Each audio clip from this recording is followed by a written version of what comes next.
Todos os dias, bilhões de pessoas colocam comida na mesa. Café da manhã, almoço, lanche, janta, nas casas, nos restaurantes e na correria do dia a dia. A alimentação é o combustível que nos mantém vivos. É uma necessidade básica. Alimentar tantas pessoas a todo momento é um desafio e tanto para a nossa espécie. Se a demanda é alta, a produção não pode ficar para trás. Até porque o próprio preço dos alimentos segue a dinâmica da demanda e da oferta. Ou seja, se não formos capazes de produzir uma quantidade significativa de alimentos para acompanhar o crescimento populacional, podemos nos encaminhar para uma crise humanitária, de proporções mais graves que a atual. Como conseguimos produzir alimento para tantas pessoas? A agricultura é uma técnica milenar de nossa espécie. Extraímos da terra os recursos necessários para nos manter em um local fixo no espaço geográfico. E a partir de então, foi possível que todas as grandes sociedades prosperassem. No Brasil, milhões de trabalhadores rurais cuidam de suas terras e cultivam alimentos que são consumidos por brasileiros e que são vendidos para estrangeiros. A agricultura familiar e não familiar são responsáveis por uma parcela significativa da economia de nosso país. Os tipos de alimentos produzidos são diversos, assim como a forma de produzi-los. E é justamente por ser um setor tão importante para a economia e vital para a nossa sobrevivência que devemos ser cautelosos. Afinal, a produção agrícola é cercada por adversidades. As visíveis e as invisíveis.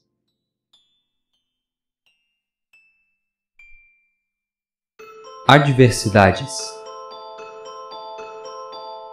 Nós, seres humanos, e outras milhões de espécies, vivemos no planeta Terra. Somos fruto de um processo evolutivo de bilhões de anos. Convivência e competição são aspectos que moldaram o rumo da vida. Porém, quando modificamos o meio natural para o nosso próprio uso e benefício, abrimos espaço para organismos oportunistas. Os oportunistas são mais conhecidos como pragas, um termo abrangente que engloba qualquer organismo que se prolifere em meio a uma produção agrícola e reduz o potencial produtivo da mesma. Insetos, parasitas, bactérias, fungos, vírus, ervas daninhas, etc. As monoculturas tendem a potencializar a produção do agricultor, mas são especialmente vulneráveis a pragas, pois a plantação extensiva de apenas uma espécie vegetal reduz drasticamente a diversidade de espaços biológicos que poderiam ser ocupados por diversas espécies animais, vegetais e micro-organismos que competiriam entre si por recursos e abrigo. Feche os olhos e imagine que você é um inseto herbívoro. Onde você prosperaria com mais facilidade? Em uma floresta com outros insetos herbívoros e predadores? Ou em uma plantação com alimento ilimitado e livre de competidores? Lavouras inteiras podem ser destruídas se nenhuma medida de controle for adotada nessas ocasiões. E é aqui que se encaixam medidas como o uso de agrotóxicos. O que são? De acordo com a Lei nº 7.802, de 1989, os agrotóxicos e afins são produtos e agentes de processos físicos, químicos ou biológicos cujo uso tem a finalidade de alterar a composição da flora ou da fauna para preservá-las da ação danosa de seres vivos considerados nocivos, seja em ambiente agropecuário, natural, industrial, hídrico ou urbano. As substâncias e produtos utilizados como desfolhantes, dessecantes, estimuladores e inibidores de crescimento também são agrotóxicos. Também são chamados de agroquímicos, defensivos agrícolas, pesticidas, praguicidas, produtos fitossanitários, etc. As vantagens. Como a própria definição de agrotóxico descreve, o seu uso deve evitar possíveis danos à flora ou fauna de interesse, ou auxiliar em etapas importantes para a produção, armazenamento e beneficiamento de produtos agrícolas. O seu uso junto com outras tecnologias como melhoramento de sementes, fertilização do solo e uso de maquinários na lavoura, a partir de meados do século XX, possibilitou a produção de alimentos em larga escala e em monocultivo de forma intensiva, barateando o custo desses produtos. As desvantagens. Apesar dos agrotóxicos contribuírem para o aumento da produção agropecuária e para a redução de perdas devido aos desequilíbrios populacionais de alguns organismos, as ditas pragas e doenças, o uso de agrotóxicos pode ser prejudicial à saúde humana e ao meio ambiente. Se usados de forma incorreta, em excesso ou em concentrações não adequadas, o uso de agrotóxicos pode se tornar um sério problema, causando possíveis envenenamentos agudos ou crônicos em humanos, animais domésticos e silvestres. O uso excessivo, por muito tempo e repetidas vezes, também pode acabar causando o aparecimento de pragas resistentes que não respondem mais ao mesmo agrotóxico. Por isso, o seu uso deve seguir as recomendações para minimizar os possíveis problemas. O registro. O agrotóxico é registrado e liberado para comércio com base em 3 pareceres. Um do IBAMA, que analisa as questões de segurança do uso para o meio ambiente, outro da Anvisa, que analisa questões ligadas à saúde humana, e outro do Ministério da Agricultura, que analisa questões agronômicas. Dezenas de características do produto são analisadas, estudos de eficiência e aplicabilidade do produto no campo, solubilidade e comportamento no solo, se é biodegradável, bioacumulável e persistente, se é tóxico para diferentes tipos de seres vivos, desde micro-organismos a animais vertebrados, dentre outros estudos. Todos esses estudos são necessários para determinar as recomendações agronômicas, o grau de perigo do produto para a saúde humana, o grau de perigo e de risco ecológico para o meio ambiente e seus seres vivos. Essas informações constam no rótulo do produto de forma resumida. O sistema de registro de agrotóxicos no Brasil é um dos mais criteriosos e técnicos dentre os países de clima tropical.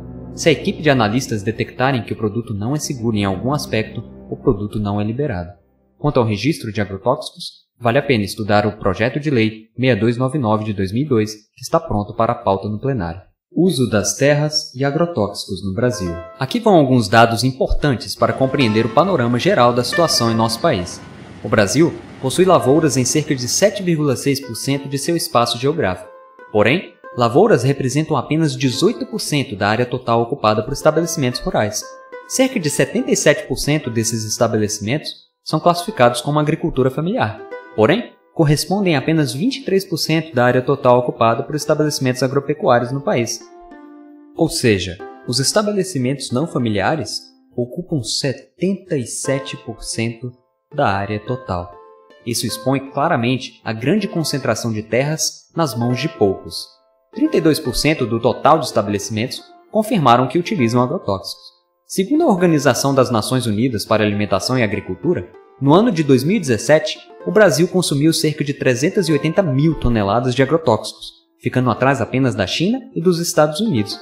Já o IBAMA apontou que nesse mesmo ano foram utilizadas cerca de 540 mil toneladas de pesticidas. Porém, no ranking de uso por hectare de lavoura, o Brasil foi 7º naquele ano. Já por tonelada de alimento produzido, o país foi o 13º. Ou seja, utilizamos bastante, mas nosso potencial produtivo é bem eficiente. É importante mencionar também que o Brasil é um país de clima tropical, o que possibilita a colheita de 2 safras no ano, mas que também favorece a ocorrência de pragas e doenças. Danos ao meio ambiente. Os principais danos ao meio ambiente relacionados ao uso de agrotóxicos são a contaminação do solo, a contaminação de lençóis freáticos e cursos d'água por meio do processo de lixiviação e a eliminação de espécies não-alvo, algumas de alta importância ecológica, como os organismos polinizadores. Danos à saúde humana. A principal fonte de danos à saúde humana que se conhece hoje pelo uso de agrotóxicos está no próprio campo. Os trabalhadores rurais são expostos diretamente a esses produtos durante seu preparo e aplicação. Quando os procedimentos adequados não são respeitados, os casos de intoxicação podem ser leves, graves ou fatais.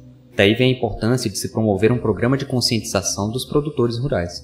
Vários estudos são realizados todos os anos para reavaliar produtos que estão no mercado e identificar por meio de novas tecnologias e métodos quais podem estar representando um potencial risco à saúde humana. Resíduos de agrotóxicos em alimentos são identificados todos os anos pela Anvisa. Porém, boa parte dos alimentos analisados ou não possuem resíduos ou se encontram dentro do limite máximo estabelecido pelo órgão. A questão do consumo de pequenas quantidades de resíduos por um longo período de tempo ainda é uma incógnita. Algumas pesquisas trazem uma relação direta desse tipo de consumo com o desenvolvimento de determinados tipos de câncer e outras condições graves, enquanto outras pesquisas colocam em relevância o fato de as pessoas estarem expostas a diversas outras substâncias com potencial cancerígeno no decorrer de suas vidas. De qualquer maneira, o ideal seria que desenvolvêssemos cada vez mais tecnologias que nos possibilitem reduzir a intensidade do uso de agrotóxicos. Um novo caminho. Eduardo Ehlers, em artigo do livro Almanac Brasil Socioambiental, define a agricultura sustentável como um sistema produtivo que garanta manutenção, a longo prazo, dos recursos naturais e da produtividade agrícola, o mínimo de impactos adversos ao ambiente, otimização da produção com o mínimo de insumos externos, satisfação das necessidades humanas de alimentos e renda, atendimento às necessidades sociais das famílias e das comunidades rurais. Felizmente, cada vez mais tecnologias têm sido desenvolvidas para que se reduza a quantidade de agrotóxicos aplicados no campo, e cada vez mais produtos biológicos têm sido desenvolvidos graças à ciência. O que se espera é que um dia não precisemos mais utilizar produtos que apresentem algum tipo de risco para a nossa saúde ou para o meio ambiente. Mas até lá, muito trabalho tem que ser feito.